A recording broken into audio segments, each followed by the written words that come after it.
peta internasional berubah. Negara-negara yang tadinya dilihat sebagai pasar, sebagai objek, ya sebagai sesuatu tempat buat naruh investasi, ini kemudian ngelihat menarik juga nih kalau kita kumpul. Kita dibilang jadi negara-negara yang potensi ekonominya tumbuh. Kenapa kalau ekonomi kita tumbuh malah kita jadi tempat investasi doang? Kenapa nggak kita jadi kekuatan sendiri gitu kan? Kalau kita bisa bilang ini adalah tataran yang baru ya, itu tidak melalui perang dan tidak dari barat. Nah, tapi kan kita emang di sini di BRICS kita nggak ngomongin soal security gitu, jadi kita lebih ngomongin soal interest utamanya yang kayak lagi banyak ngomongin sekarang ya dolarisasi gitu.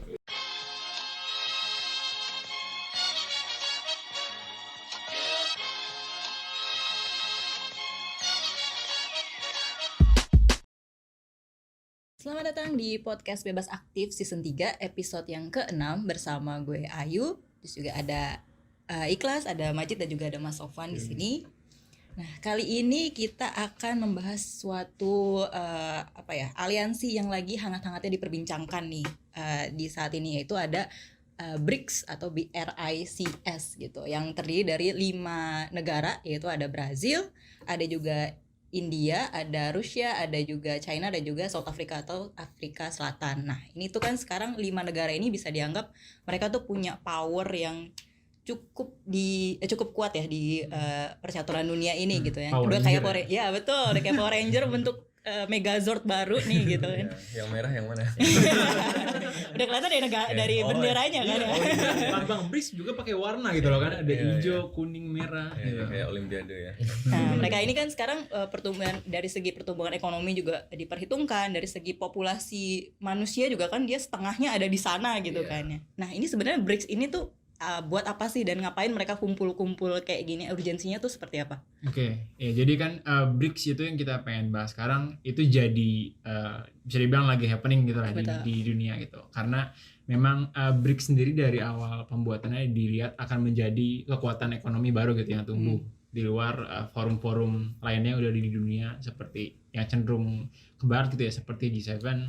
Dan kemudian BRICS ini terutama di tahun ini gitu ya, ada beberapa inisiatif baru gitu yang dikeluarkan, seperti inisiatif untuk dedolarisasi dan kemudian yang mengubah tatanan finansial dunia. Dan bahkan setelah kemarin kan summitnya itu tanggal 22 sampai 24 Agustus gitu ya, dan presiden kita juga akhirnya datang gitu, karena selama ini meskipun diundang belum pernah datang gitu ya ke Johannesburg, Afrika Selatan. Setelah dia berkunjung juga ke beberapa negara Afrika gitu. Dan yang lebih mengejutkannya lagi, ternyata setelah summit tersebut ada 6 negara baru yang diundang gitu ke dalam BRICS, yakni Uni Emirat Arab, Arab Saudi, Iran, Ethiopia, Mesir, dan Argentina gitu ya. Jadi ini 6 negara baru dan ini membuat BRICS ini jadi semakin besar gitu, paling enggak di dalam ukurannya gitu. Kalau memang 6 negara ini mulai bergabung Januari tahun depan. Makin besar jumlahnya, apakah makin besar pengaruhnya atau makin besar masalahnya? Terus kemarin yang sempat bikin ramai juga karena kabarnya Indonesia mau bergabung ya, sempat mau bergabung. Tapi, konon katanya. Ya, tapi ternyata nggak jadi submit letter of intent untuk bergabung, jadi nggak jadi gabung deh gitu, tapi tetap datang. Mungkin nunggu admission cycle berikutnya. Atau mungkin menunggu situasi yang pas buat bergabung kan ya, karena kalau bergabung sekarang mungkin ada yang marah ya kan. Nah, sebenarnya BRICS ini tadi buat apa sih mereka akhirnya dibentuk gitu loh, dan urgensinya tuh gimana untuk saat ini? BRICS itu sebenarnya dibentuknya kan sebenarnya kayak 5 negara emerging markets ya. Awalnya 4 BRIC, cuman BRICS belum ada S-nya. enak. Brazil, Rusia, India, dan China. Kemudian tahun 2010 South Afrika Selatan bergabung. Apalagi kan waktu itu lagi hype-nya Afrika Selatan jadi tuan rumah Piala Dunia kan. Iya, jadi ini perwakilan dari Afrika dan It's time for Africa. It's time for Africa. Stamina. Ya. Jadi itulah kemudian bergabung. Nah, kemudian perkembangan selanjutnya negara-negara BRICS ini lakukan lobby lah ke IMF untuk meningkatkan. Kita mau ningkatin funding ke IMF, tapi kita juga ingin vote sharing negara-negara BRICS ini dinaikkan. Karena kan di IMF kan mereka untuk lending dan semacamnya kan ada vote sharingnya kan masing-masing negara. Nah, mereka merasa Amerika ini terlalu besar begitu ya. Dan seiring dengan pertumbuhan ekonomi di negara-negara BRICS ini, mereka anggap ini udah nggak sesuai lagi dengan yang vote sharing yang dibentuk puluhan tahun yang lalu ketika memang Amerika dominan economic power di dunia gitu kan. Nah masalahnya kan di hold terus kan sama Amerika. Amerika nggak mau ngelepasin vote sharingnya mereka. Nah itu juga yang mungkin menjadi isu ke sekarang yang dibawa, kan katanya mau ada dedolarisasi, mau bikin tatanan dunia baru, ada yang mau bikin blok baru atau macam-macam lah isunya. Dan memang BRICS ini jadi perkumpulan negara-negara, pertama mereka secara geografi diverse, dari Amerika Latin, Afrika, Asia, Rusia masuk Eropa nggak ya? Ya, di antara dua dunia lah Rusia ini. Kemudian pertama geographically diverse, yang kedua adalah mereka secara population signifikan kan. Ada India dan Cina itu udah 3 miliar sendiri gitu kan. Kemudian ada Brazil juga yang sangat banyak, yang artinya mereka mau bilang kita punya power juga kok, meskipun secara ekonomi dan politik mungkin masih sebelum sepowerful itu begitu untuk benar-benar bisa nentuin international ordernya mau seperti apa. Tapi sebenarnya BRICS ini menarik loh sejarahnya. Kalau kita lihat ini menunjukkan bagaimana sebuah istilah itu bisa muncul dan punya hidupnya sendiri. Jadi ketika dia pertama kali muncul, dia digunakan oleh Goldman Sachs sebenarnya untuk melihat negara-negara mana sih yang kalau kita naruh duit di situ potensial, duitnya potensi untuk untung. Nah jadi ini kan sebenarnya malah untuk kepentingan investor tataran barat, internasional yang sedang dominan. Kita ingat tahun 2001 kan ya. Jadi orang masih kebawa suasana pasca perang dingin kan, bahwa dunia akan menjadi lebih damai, ya semuanya akan terhubung dengan baik. Ini kalau mau naruh duitnya di mana ya gitu kan. Nah, naruh duitnya ini adalah di emerging markets ini. Emerging marketsnya di mana-mana nih yang ekonominya kelihatannya tumbuh di masa yang akan datang. Nah itu yang kemudian disebut dengan BRICS. Waktu itu nggak cuma BRIC ya, waktu itu ada istilah-istilah lain juga. Ada yang namanya TIMBY, Turki, India, Meksiko, Brazil, Indonesia. Nah, jadi prediksinya lain-lain. Jadi ada yang memprediksi BRICS, ada yang memprediksi TIMBY. Ya MIKTA juga ya mas ya. Kalau MIKTA nanti belakangan. Ya, pas di G20 nanti ada juga yang apa ya, waktu itu ada namanya 7 negara emerging country, salah satunya juga ada Indonesia. Indonesia dulu juga sebagian pengamat bilang Indonesia harus masuk nih di BRIC dan kawan-kawan, dan makanya namanya dulu BRICI. Sempat ada BRICI. Ya, Brazil, Rusia, gitu. Indonesia, Cina, India. Gitu. Jadi Indonesia ini juga ada. Jadi BRICI, Brazil, Rusia, India, Indonesia, South Africa, Indonesia, China. BRICI bisa tuh. Jadi memang ini istilah yang awalnya dibuat biasa kan, konsultan itu kan biasanya bikin keyword yang kelihatan biar keren, gampang dipahami, biar catchy gitu kan. Mereka kan ahli IKN misalnya, bukan itu singkatan lain dengan konsultan, tapi singkatan itu konsultan juga. Nah anyway, dia tukang bakso lewat nih kayaknya. Anyway, dari konsultan ini kemudian kelihatan memang benar ini adalah faktor yang penting. Tapi kemudian yang menarik adalah ketika peta internasional berubah, negara-negara yang tadinya dilihat sebagai pasar, sebagai objek, ya sebagai sesuatu tempat buat naruh investasi, ini kemudian ngelihat menarik juga nih kalau kita kumpul. Kita dibilang jadi negara-negara yang potensi ekonominya tumbuh. Kenapa kalau ekonomi kita tumbuh malah kita jadi tempat investasi doang? Kenapa nggak kita jadi kekuatan sendiri gitu kan? Akhirnya nanti 2009 ya udah kumpul aja sekalian, udah disebutin orang sebagai BRIC, kita bikin aja sekalian BRIC, lalu siapa yang bisa gabung ya? Lalu akhirnya diajak juga Afrika Selatan itu. Jadi kayak Barat ngasih label, ini negara-negara yang ekonominya besar nih di masa depan. Terus orang-orang ini sadar, kita ekonominya besar ya di masa depan ya. Yuk kita bikin sesuatu yang mungkin bisa jadi alternatif dari tatanan yang sekarang. Itu jadi kayak si Barat ini bikin masalah sendiri ya sih. Ngasih ide ya. Besar dia sendiri yang ngasih label gitu kan. Karena kan ya itu kekuatan bahasa gitu kan, kalau bisa dibilangnya. Karena kalau kita belum tahu sesuatu, kita nggak punya bayangan gitu sebenarnya Iya, kita iya, apa iya. gitu kan. Begitu dikasih bayangan, oh ternyata lo bisa kayak gini gitu loh. Iya, Jadi iya. beneran. Ternyata lo besar gitu kan. Oh ya kita kumpul aja sekalian gitu ya. Besar. The power of motivation berarti. Tapi yang menarik kemudian memang yang gue pengen tambahin juga dari Majid tadi adalah inisiatif yang dilakukan tadi awalnya dia sebenarnya tadi untuk kepentingan investor, tapi inisiatif yang dilakukan malah kemudian sepertinya arahnya adalah memberikan tantangan kepada apa yang dipersepsikan sebagai tatanan internasional yang didominasi oleh Barat, ya kan. Sekarang ramai de-dollarisasi, tapi sebelumnya juga sudah ramai tadi soal reformasi di lembaga-lembaga keuangan internasional. Kemudian dia juga membangun, bahkan sebelum AIIB dibuat sendiri sama Cina, di-lead sama Cina kan multilateral development bank baru ya di New Development Bank. BRICS New gitu Development ya. Bank, NDB. Ya berarti kalau ada yang new berarti ada yang Kan, yang old udah ketinggalan zaman Nah, gitu. Ini sama new new. ya. kita new. Nah jadi Distingsi. ya kayak Soekarno kan untuk menunjukkan itu dia perlu bikin Nevo gitu ya. Kira-kira logiknya agak-agak mirip gitu. Nah tapi yang menarik juga sekarang di tengah peningkatan ketegangan internasional, kemudian mereka mengundang kekuatan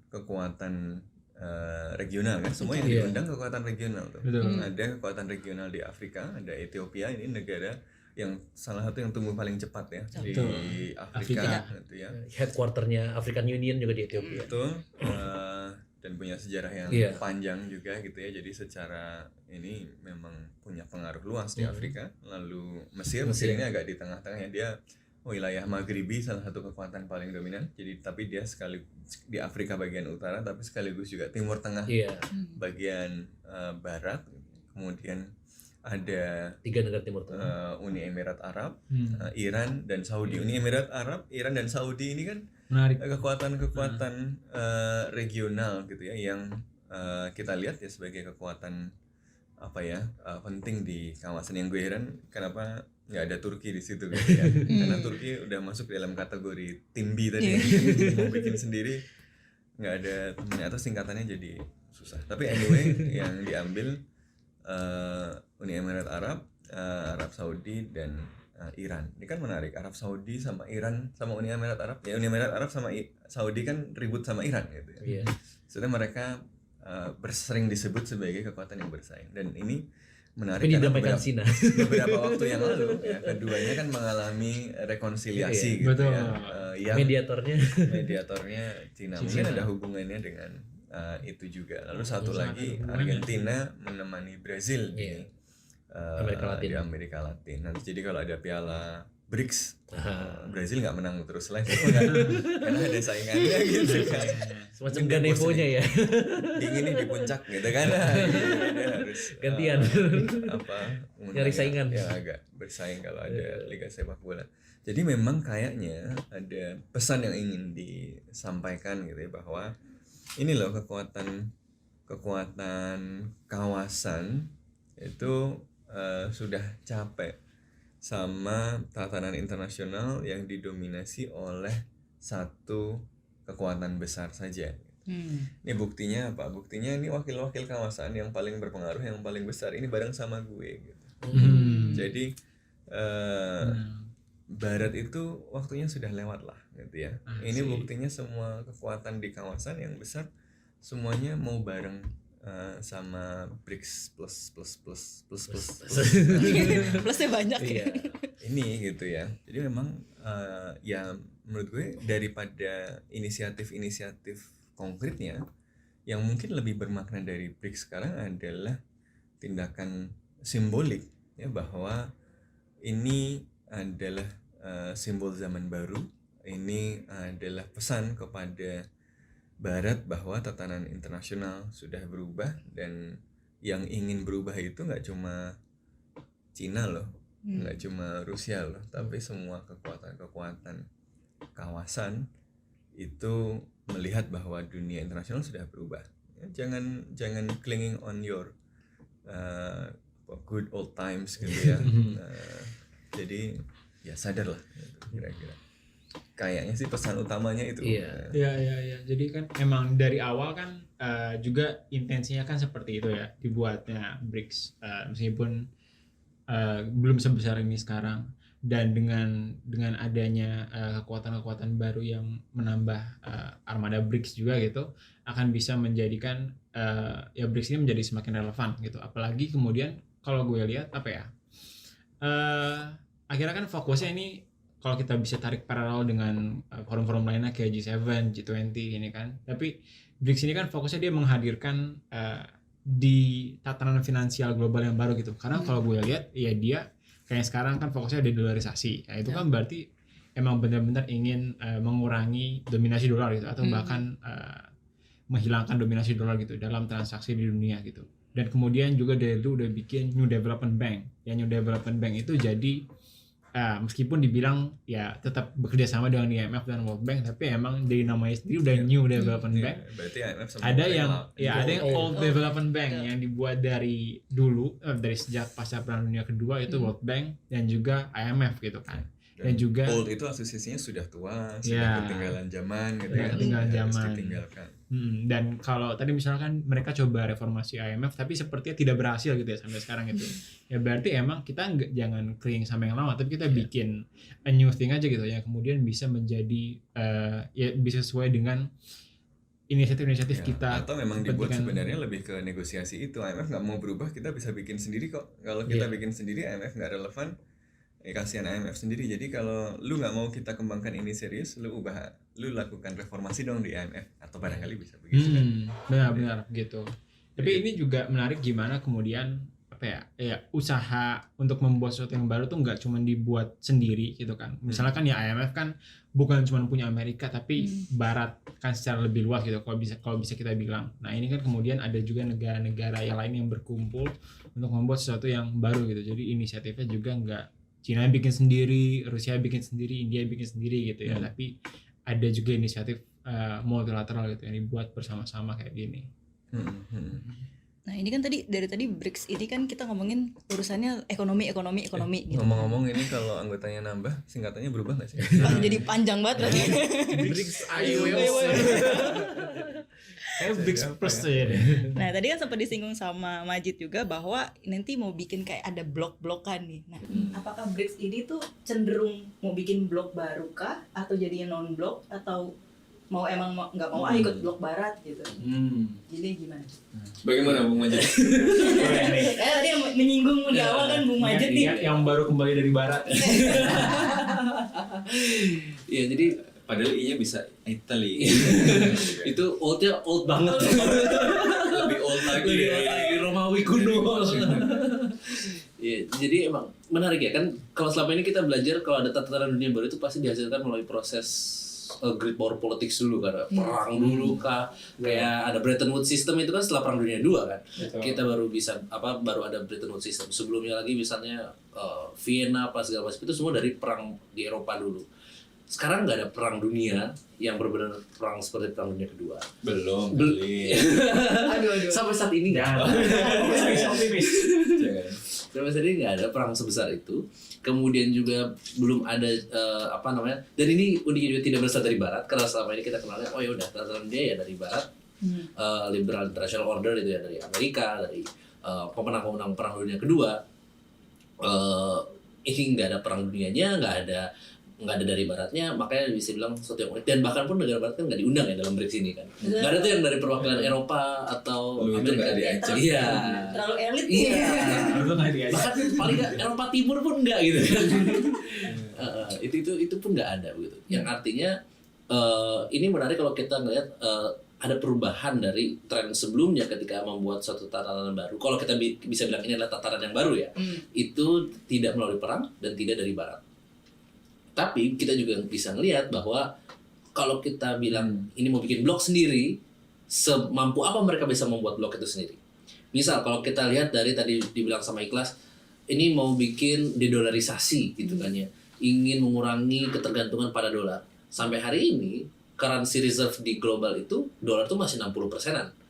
Cina renminbi itu masih ya 2%. Itu kan artinya masih sangat sedikit gitu kan. Nomor terbesar itu masih dolar, yang keduanya masih euro. Yang ya udah sama-sama temennya gitu kan, dari kekuatan lama juga, bukan dari kekuatan baru begitu.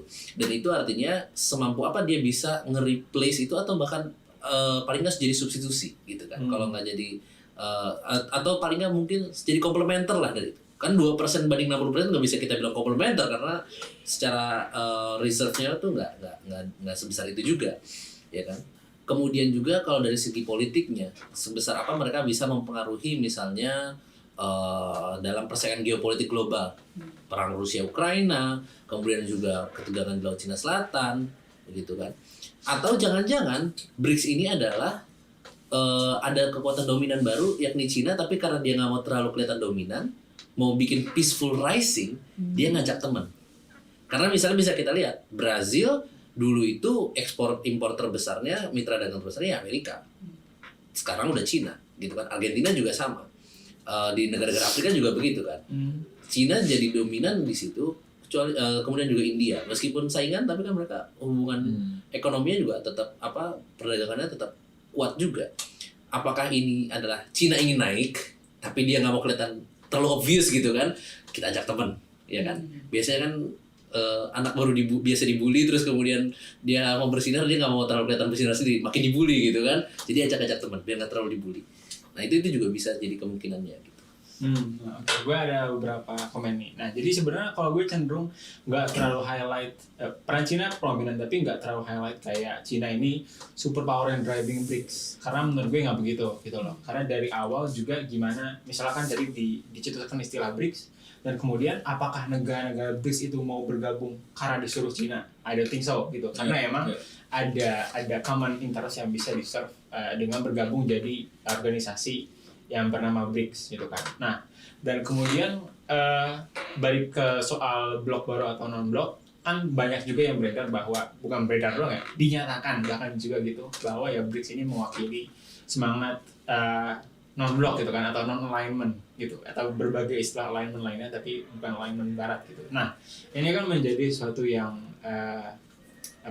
tricky gitu kalau menurut gue, karena di satu sisi ya emang kalau kita lihat gerakan non blok ada sebagian membernya gitu yang kemudian di sana, tapi juga bagaimana bahwa ya kalau misalnya kita bicara dalam terms perang dingin gitu ya, kan ya yang kemudian jadi kekuatan di perang dingin dulu ya Rusia sebagai salah satu penerus Uni Soviet, penerus utama Uni Soviet kan di sana gitu, dan juga Cina yang kemudian juga dianggap sebagai kekuatan revisionis utama, dianggap sebagai kekuatan revisionis utama ya, bukan gue bilang itu ada di sana gitu. Nah, berarti kan ini mewakili gua mungkin belum menjadi suatu blok yang komprehensif gitu ya, tapi ini kan mewakili suatu poros kekuatan yang berbeda dari Barat gitu. Nah, jadi apakah ini non align atau gimana? Ya itu harus melihat dari instrumentalisasinya sih kalau menurut gue ya. Tapi ada potensi dia untuk kemudian menjadi poros baru gitu. Jadi bukan replacement tapi alternatif.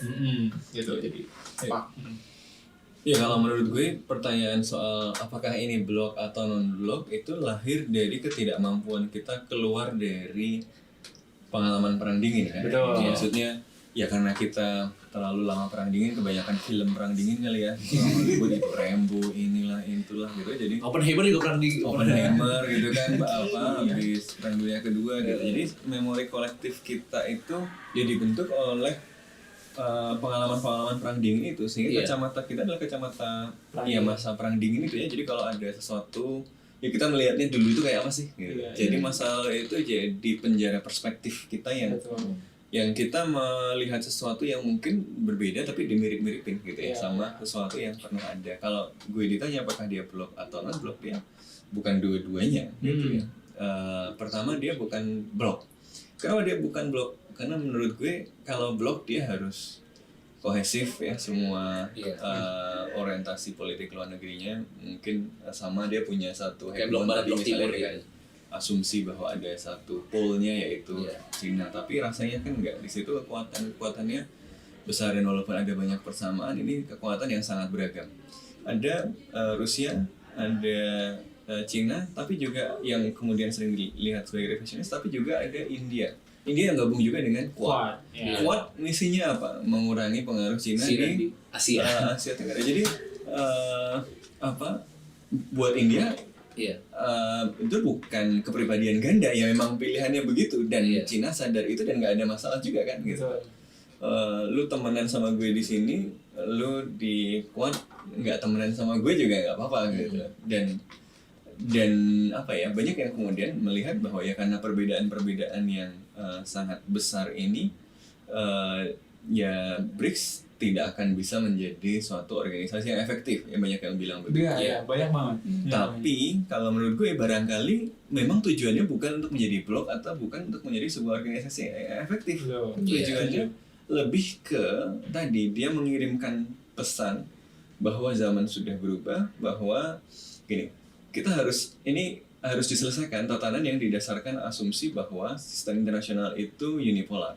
Iya. Ini ada banyak pool, masing-masing pool ini punya interest masing-masing ya nggak apa-apa, tapi semua pool ini ngomong bahwa jangan unipolar dong, multipolar dong, gitu kan. Kasih ruang yang lebih luas untuk semua kekuatan regional punya pengaruhnya masing-masing. Soal pengaruhnya seperti apa mereka nggak sepakat kan di Asia Pasifik, tatanannya kayak apa kan, apakah India masih menguasai Samudra India tapi atau Cina kemudian masuk ke situ lewat Belt and Road Initiative ya, yang disebut oleh Amerika dan India sebagai string of pearls ya, dan seterusnya. Itu kan mereka berdebat di situ, tapi mereka sama-sama bicara bahwa jangan Amerika doang dong yang kuasai semuanya gitu. Jadi bukan blok, tapi ya apa ya sebuah kekuatan kolektif untuk mendorong multipolaritas gitu ya, dalam sistem internasional. Kayak orang kalau ngeliat ASEAN tapi kacamatanya EU kan ini nggak bakal bekerja dengan baik Iya, gitu kan. benar. Jadi ya tadi kan ya perang dingin tuh ya terlalu jadi penjara perspektif kita gitu. Tapi sekaligus juga bukan non blok ya kan, karena dia tidak lahir dari tidak kekuatan. terjepit oleh dua kekuatan. blok besar. Salah satu bloknya atau beberapa bloknya ada di situ kan, Iya. ada Cina juga. Iya. Dan gimana tadi kan kalau misalnya kita refleksikan ke pengalaman Eropa, misalnya Uni Eropa kan ya dia jadi union yang sangat dekat gitu, ever closer union. Tapi kalau kita lihat ke gimana ASEAN dan pengalaman-pengalaman bukan integrasi ya, tapi pengalaman-pengalaman alignment di negara-negara lainnya, di bagian-bagian dunia lainnya, itu kan bisa lebih ala carte aja gitu loh, bisa lebih apa yang kemudian serve our interest. Jadi nggak bisa dibilang kalau misalnya ya ini nggak work secara security gitu, karena Cina punya interest security yang berbeda dengan India dan lain segala macam. Nah, tapi kan kita emang di sini di BRICS kita nggak ngomongin soal security gitu, jadi kita lebih ngomongin soal ya interest utamanya yang kayak lagi banyak diomongin sekarang ya de-dollarisasi gitu. Itu yang jadi interest utama, gimana negara yang meskipun dalam interest lainnya mungkin nggak align, tapi mereka sama-sama nggak suka dolar gitu, nggak suka dominasi dolar karena itu merugikan mereka. Ya, dalam politik internasional berarti harus dilihat sebagai permainan yang beda-beda kan, maksudnya nggak tunggal gitu. Gitu. Game-nya ada banyak, nggak cuma Game-nya ada satu banyak. game kayak waktu masa perang dingin seolah-olah gitu ya. Nah, iya. Nah, terus kemudian mungkin kembali sedikit, ini yang menjadi menarik tantangannya adalah gimana Barat, kalau misalnya kita ngomongin Barat ya, dan kayaknya kita udah cukup sepakat BRICS ini mungkin bukan bukan blok, tapi BRICS ini kan tendensinya revisionis gitu kan, ingin mengubah tatanan dunia yang ada. Nah, the challenge for the Western world salah satunya adalah gimana mungkin multifaceted revisionist. Iya, multifaceted revisionis. Iya. Di Barat itu gimana kemudian dia nggak main, kan kalau Barat tuh kita bilang kenapa kemudian kita sering bilang Barat juga karena Barat tuh lebih kohesif gitu kan, secara finansial, secara politik, secara kultural, ideologi bahkan. Dan itu kan juga cenderung membuat mereka bermain di antara mereka sendiri gitu. Nah, itu kemudian itu yang kemudian sepertinya harus berubah di tatanan dunia yang sedang berubah ini juga sekarang. Itu kayak anak komplek terus di sekelilingnya ada kampung yang mungkin pada sering tawuran tapi sama anak komplek nggak suka semua gitu. Balik ke kemarin kita sempat bahas komplek-komplekan. Ya, dan kalau ngomong-ngomong de-dollarisasi ya, kalau menurut gue kan emang banyak orang yang ngomongnya in terms of currency reserve gitu kan. Iya. Nah, dan itu emang jauh banget kalau ngomong currency reserve. Tapi kalau ngomong currency reserve itu kita ngomongnya either or gitu loh, dolar atau mata uang yang lainnya gitu. Nah, sementara kalau kita ngomong mata uang yang lainnya kan kayaknya agak sulit. Dan kalau kita runut sejarah juga biasanya emang selalu ada currency yang dominan gitu kan, reserve. Dulu misalnya gulden, terus sempat juga pound sterling dan lain sebagainya. Dan itu kalau ada siapa yang ngejelasin waktu itu, Ray Dalio atau siapa gitu, gue lupa. ya kalau currency reserve udah dunia udah berganti, kemungkinan itu emang bukan lagi dunia sedang dalam transisi, tapi kekuatan sudah gitu kan, sudah terjadi gitu. Economic order-nya udah Ya, berubah. dan itu agak far-fetched kalau kita ngomongnya in terms of currency reserve. Tapi kan yang banyak terjadi sekarang itu kan di sektor perdagangan gitu kan. Gimana orang negara itu mulai tidak menggunakan dolar misalnya dengan local currency settlement atau dengan cara-cara yang lainnya, itu dia semakin mengurangi penggunaan dolar dan dengan demikian demand terhadap dolar gitu kan. Akhirnya dolar semakin dia dipakai. Jadi currency reserve itu bukan tahap akhirnya gitu. Dia bukan tahap awalnya itu, melainkan bagian akhirnya. Dan yang signifikan juga yang banyak lewat gitu ya di Twitter, di X gue gitu. Gimana kemudian ini dimulai adanya Saudi Arabia, Iran dan juga Uni Emirat Arab itu kan produsen minyak besar dunia gitu kan. Nah, ini kemudian gimana Rusia juga produksi minyak. Gimana ya, Rusia juga produsen besar. Jadi mungkin jangan bersaing sama OPEC tuh, BRICS sekarang. Nah, itu gimana jadi dedolarisasi ini terutama mulai tekstil, mulai dari trade dalam minyak gitu. Karena banyak yang bilang juga ya dominasi Amerika di dunia itu bisa berasal dari petrodollar gitu. Karena ya minyak kan sangat besar gitu nilai merchandise-nya dalam perdagangan dunia. Mungkin kalau bukan atau salah satu yang paling besar ya minyak ya. Gue kurang tahu datanya, tapi yang pasti nilainya sangat besar. Dan kalau kita ngomong misalnya ya setengahnya aja dari perdagangan minyak dunia bisa nggak pakai dolar lagi, itu pasti akan membuat adanya guncangan gitu dalam dominasi dolar di dunia. Dan mungkin itu juga alasan diundangnya negara-negara Timur Tengah. Itu. Nah jadi yang menarik juga menurut gue adalah penting untuk meng-highlight bahwa dedolarisasi itu bukan mau ganti dolar sepenuhnya juga, gitu, tapi lebih kepada mengurangi ketergantungan kepada dolar gitu, karena ya tadi dengan ketegangan geopolitik yang semakin tinggi ya, uncertainty yang makin banyak gitu ya, orang belajar dari Rusia yang ketika tiba-tiba melakukan sesuatu yang dianggap salah oleh Barat, dan menurut gue salah juga sih, tapi anyway dianggap salah oleh Barat kemudian dikasih sanksi. Yang masalah adalah Barat juga memaksa yang lain-lain ikut kasih sanksi gitu kan. Dan salah satu kartunya ya tentu adalah dolar tadi. Jadi di tengah dunia yang semakin penuh ketegangan gitu ya, negara-negara ingin punya strategic autonomy, ingin punya otonomi strategis, dan otonomi strategis itu ya dia harus mengurangi risiko-risiko ketergantungan ya, termasuk dalam hal mata uang yang digunakan itu kan. Makanya bahkan ASEAN sendiri kan juga bicara dedolarisasi kan dengan local currency settlement. Jadi kita bisa berdagang tanpa harus pakai dolar. Iya, tapi ASEAN tidak ngomong dedolarisasi, ngomongnya local currency settlement. Iya, tapi itu harus aja sih kayaknya. Ngomongnya ASEAN harus halus. Tapi ASEAN way. Jadi memang ya ini sebenarnya sesuatu yang menjadi concern banyak negara gitu ya.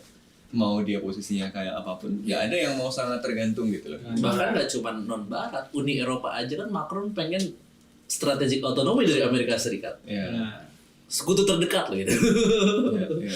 Memang kalau lagi menjelang ribut-ribut ya, memang sebaiknya punya otonomi sendiri. Kalau enggak ditarik ke sana, ditarik ke sini, dijadiin bumper kan, ribet.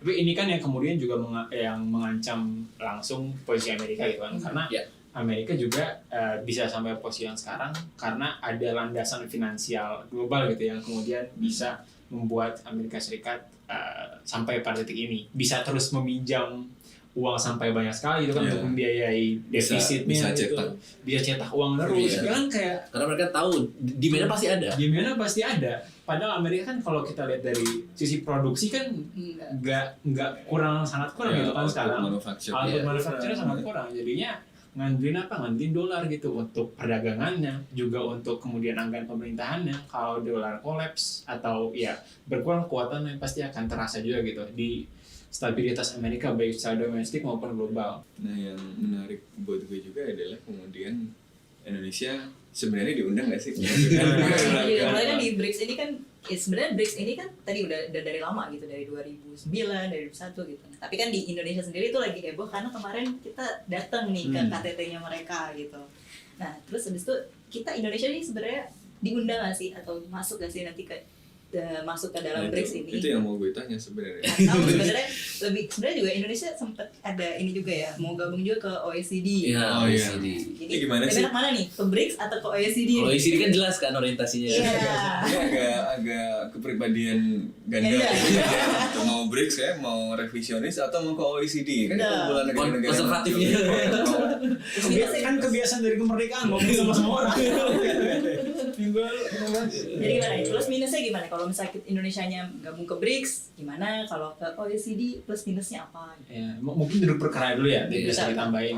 Kalau tadi seperti yang dibilang kan BRICS itu Indonesia memang sudah dirumorkan, bukan dirumorkan, bahkan mungkin sempat ada pembicaraan juga dari pemerintah itu yang keluar itu bahwa Indonesia ada keinginan untuk join BRICS, tapi pada akhirnya di menjelang KTT kemarin Indonesia tidak memberikan letter of interest gitu, letter of intent untuk kemudian pengen bergabung ke BRICS, jadinya enggak. Sementara OECD ini kan udah minta form pendaftaran tapi Iya. nggak jadi ngisi. Nggak jadi play. Udah dikasih form nggak dibalikin.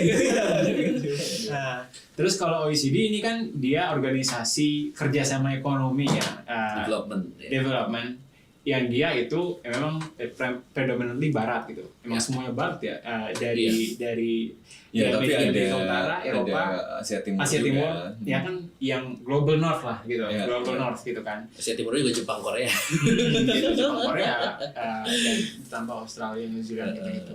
Nah ini kan jadi sesuatu yang sangat berbeda gitu di antara OECD dan BRICS, dan kenapa ini menjadi sangat kontras.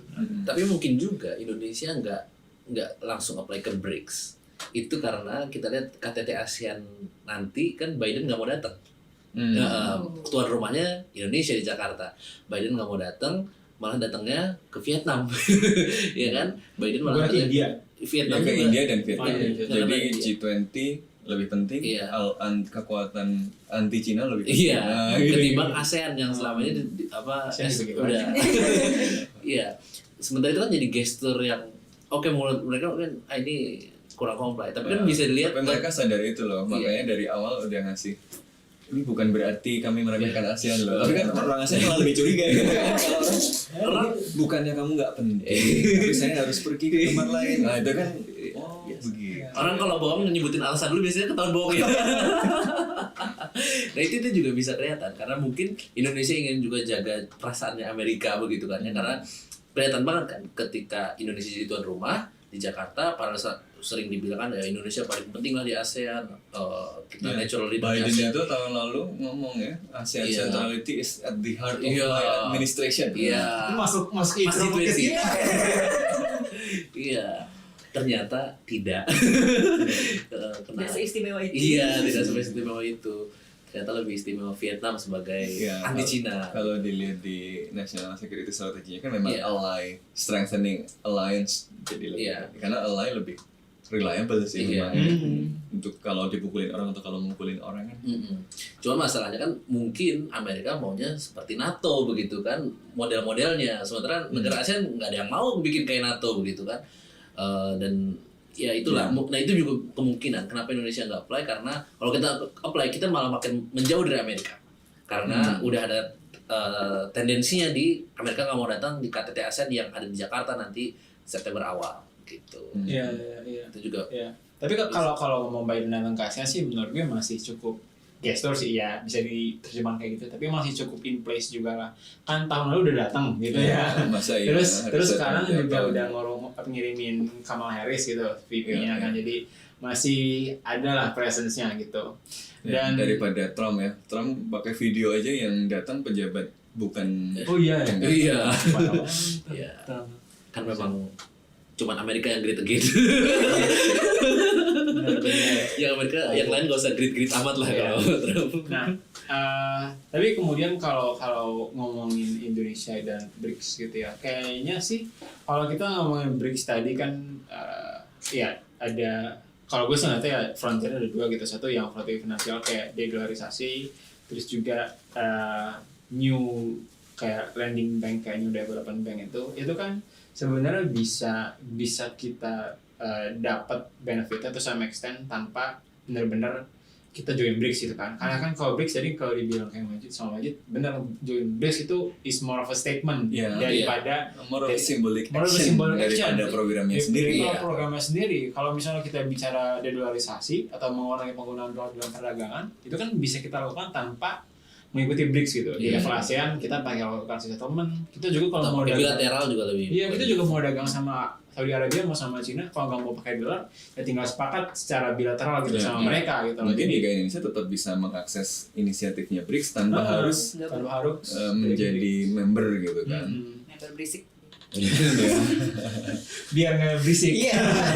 Karena kalau berisik nanti just takutnya malah merugikan interestnya yang lain gitu. Tapi kalau OECD ya yang diharapkan adalah itu tadi manfaat-manfaat langsung ya. Iya. Apa, investasi. Jadi sebenarnya kalau gue ngeliatnya OECD itu lebih ke apa ya?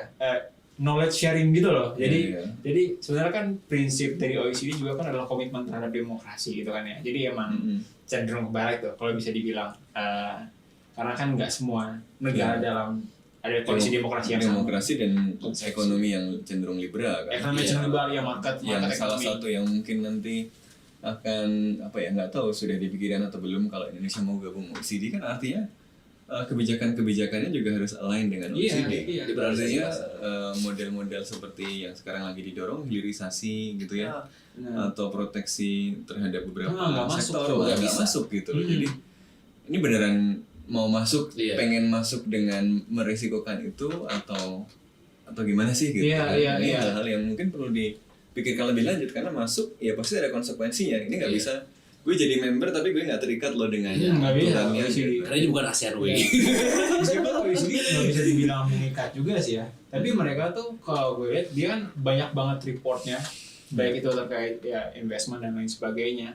Jadi lebih masuknya dari aspek good governance birokrasinya mungkin gitu ya untuk kemudian untuk Ya, tapi mendorong kan compliance itu meletakkan nilai tertentu kan. Benar. Meletakkan Tetap ekspektasi meletakkan itu. terhadap ekspektasi perilaku aktor gitu. ya dari demokrasi dan pasar Free yang market. lebih liberal itu free market. Dan OECD punya standar kalau mau gabung di situ karena dianggap negara maju misalnya ada patokan harus ngasih foreign aid juga kan. Iya. Oh iya. Dan foreign aid-nya Oh iya benar. sekian lumayan persen. besar ya kalau di OECD itu Masih kecil. pagunya sekitar 0,7% Dari GDP. dari Bahasa pendapatan PNS. nasional dari PNB dari pendapatan nasional bruto. Iya, Nah, iya. sekarang kita itu baru 0,00003.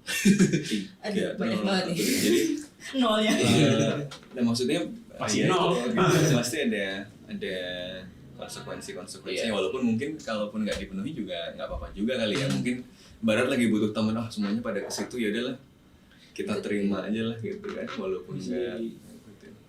Ya tapi anyway masuk atau keluar dari organisasi internasional tentu ada konsekuensinya, ada hitung-hitungan yang nggak bisa cuma keren-kerenan gitu ya. Jadi tapi mungkin kan lagi ngomongin BRICS enak kalau kita ngomongin OECD kan ya. Jadi Buat ngebalance aja gitu ya. Mau Manajemen isu. PR banget ya. Nah kan Indonesia sebenarnya kan kita pakai prinsip bebas aktif ini. Iya. Kalau mau tahu Seperti podcast detailnya, kita, podcast iya. bebas aktif. Episode sebelumnya ya bisa dicek ya. Nah Ini negara bukan pencitraan domestik doang, pencitraan internasional. Nah, pakai prinsip bebas aktif ini kan tadi jadinya mau kemana nih? Dia apakah kalau kita gabung ke BRICS atau nanti gabung ke OECD itu justru mencederai dari prinsip bebas aktif sendiri atau justru ini kayak oh ya kita karena bebas aktif kita begini nih, kita masuk ke sini.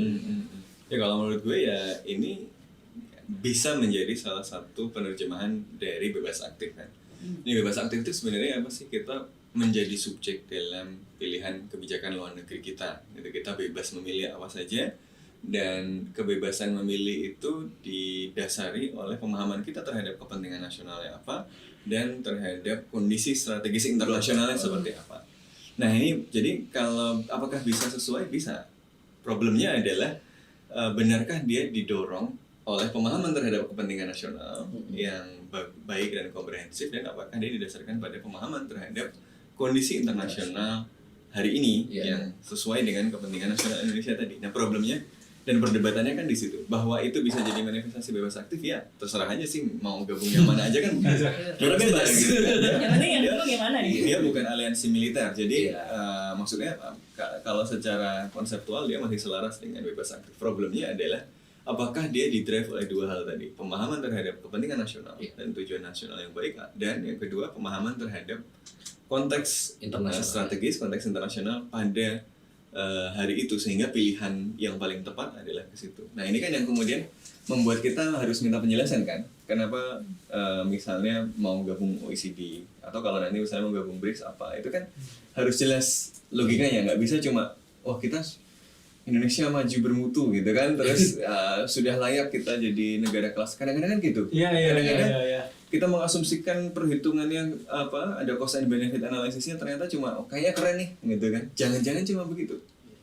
Bukan nggak memungkinkan begitu loh gitu. Jadi ya penting untuk ditanyakan gitu alasannya apa, risikonya apa, konsekuensinya apa gitu. Kalau itu bisa dijelaskan dan masuk akal gitu ya. Ya tadi selaras dengan bebas aktif. Nah, tapi sejauh ini kan kita tidak melihat penjelasan yang komprehensif tadi kan. Apa targetnya masuk OECD? Itu selain Indonesia keren loh gabung OECD. Oh nanti dapat manfaat akses investasi, akses Informasi. perdagangan internasional, capacity building dan seterusnya. Tapi sejauh apa manfaatnya? Maka mungkin penting juga untuk ngecek tidak cuma OECD dan yang lain-lain. Asesmen terhadap keikutsertaan Indonesia di berbagai organisasi internasional. Kan bayar juga tuh ada iurannya. Gitu. Jadi kayak kita ikut banyak klub tapi nggak pernah masuk ke semuanya kan rugi juga gitu. Mungkin ini untuk menutup ini ya pertanyaan terakhir lah ya. Jadi menurut kalian nih Indonesia nih apa namanya mau masuk boleh masuk ke BRICS, lebih baik masuk ke BRICS atau nggak masuk nih ke BRICS? Pertanyaan yang menarik. Pertanyaan yang menarik. Indonesia dulu pernah masuk pas BRICS itu belum punya asosiasi revisionis ya. Jadi dulu Indonesia tadi di BRICI gitu. Dulu pas masih zaman awal-awal SBY 2004-an itu kan semangatnya lagi globalisasi ya, kosmopolitanisme, internasionalisme. Dulu kan Indonesia pengen masuk kan, dulu ada terminologi BRICI gitu ya. Terus apa? 7 emerging countries dan sebagainya. Jadi intinya Indonesia pengen dianggap juga ada di situ. Tapi ketika BRICS itu diasosiasikan dengan revisionisme, maka Indonesia kan malah ngumpulnya bareng negara-negara yang bukan BRICS, tapi bukan G7. G7 itu representasi status quo, BRICS representasi tadi kekuatan revisionis walaupun kepentingannya macam-macam. Indonesia sama beberapa middle power lain itu bikin MIKTA kan, Meksiko, Indonesia, Korea, Turki dan Australia gitu ya. Ini negara-negara yang apa ya, ada kecenderungan dikit ke barat tapi ada juga, tapi nggak bisa ngelepas ke timur juga, ada yang ke timur tapi ke Cina tapi juga nggak bisa lepas dari barat, ada yang di tengah-tengah. Jadi dia middle somewhere in between. Gitu ya. Jadi kalau yang gue bingung memang kalau waktu ada MIKTA, BRICS sama G7 itu kan ada yang nggak masuk di mana-mana tuh. Argentina kan nggak masuk, di BRICS nggak masuk, G7 nggak masuk, MIKTA nggak masuk gitu ya. Arab Saudi juga gitu. Jadi dia kalau lagi meeting G7 kan meeting G20 kan biasanya terus ngumpul sendiri-sendiri tuh. G7-nya ada meeting sendiri, BRICS ada sendiri, MIKTA ada sendiri kan, yang dua orang ini kasihan ya. Jadi BRICS ini pinter dia. Oh ini kasihan dua orang. Kita ajak aja gitu. Dan emang nggak ada overlapping keanggotaan juga ya antara G7, BRICS dan MIKTA. Berarti ini kan. Berarti masing-masing dan its own gitu. Dan BRICS kan juga nggak formal amat begitu. Iya. Tapi emang yang sekarang kelihatan kan negara-negara G7 yang makin kuat ininya konsolidasinya, terutama pasca invasi Rusia. Dikeluarin juga Rusia. Dari G8 jadi G7. Terus negara BRICS yang sekarang ekspansi dan makin asertif. Nah ini yang kita tanya memang kemudian MIKTA mau ngapain nih? Kumpul-kumpul dulu. Kita kayaknya udah gak kedengeran lagi kabar. Reunian lah boleh lah. Reunian inisiatifnya. Jadi kalau menurut gue sih ya kita harus melihatnya tuh lebih dengan hati-hati gitu ya. Jadi kita nggak cuma sekedar lagi banyak diomongin rame kita join, tapi kemudian karena Indonesia kan cenderung posisinya ya dia status quo enggak, revisionis enggak gitu. Dan emang kayaknya nggak berkepentingan juga buat revisionis banget. Di posisinya enggak gitu ya. Enggak. Tapi kalau bisa dapat benefit dari dua-duanya oke gitu. Jadi better mungkin nggak menutup kemungkinan misalnya in the future kalau emang ternyata kita lebih interest buat Kalau join menurut gue BRICS. posisi Indonesia sebenarnya revisionis kan. Indonesia tidak menghendaki ada dominasi satu negara kuat kan. Jadi which is yang tadi dominasi Barat sepenuhnya kan Indonesia menolak terus seperti itu. Tapi Indonesia juga tidak mau penggantinya adalah Cina. dominasi dari kekuatan lain baik di level global maupun di level regional gitu. Jadi ya tadi mungkin Indonesia punya pandangan yang sama tapi ada risiko dipandang sebagai kekuatan Revisionis yang followernya. Jadi dia memilih di luar. Iya. Tapi menurut gue agendanya agak align juga sama BRICS gitu. Tapi mungkin dia memilih menggunakan platform lain untuk mengirimkan pesan yang sama karena ada harga di tempat lain. Sementara ini mungkin memang jangan buru-buru gabung BRICS gitu ya, tapi tetap temenan gitu, tetap tunjukkan gestur gue Kita sahabat lo, bukan musuh gitu ya, sekaligus manage hubungan sama G7 sama OECD tadi. Oke, jadi kita sambil menunggu ya nanti keputusannya Indonesia apakah jadi gabung ke BRICS atau ke OECD atau ternyata nggak gabung dua-duanya gitu kan. Jadi kita tunggu keputusan Indonesia. Oke. Jadi sampai di sini dulu untuk podcast bebas aktif episode ini. Jangan lupa juga dengerin kita di Spotify. Jangan lupa juga untuk like, subscribe dan juga komen dan juga nyalain alarmnya untuk tahu update kita selanjutnya. Ya. Bye bye.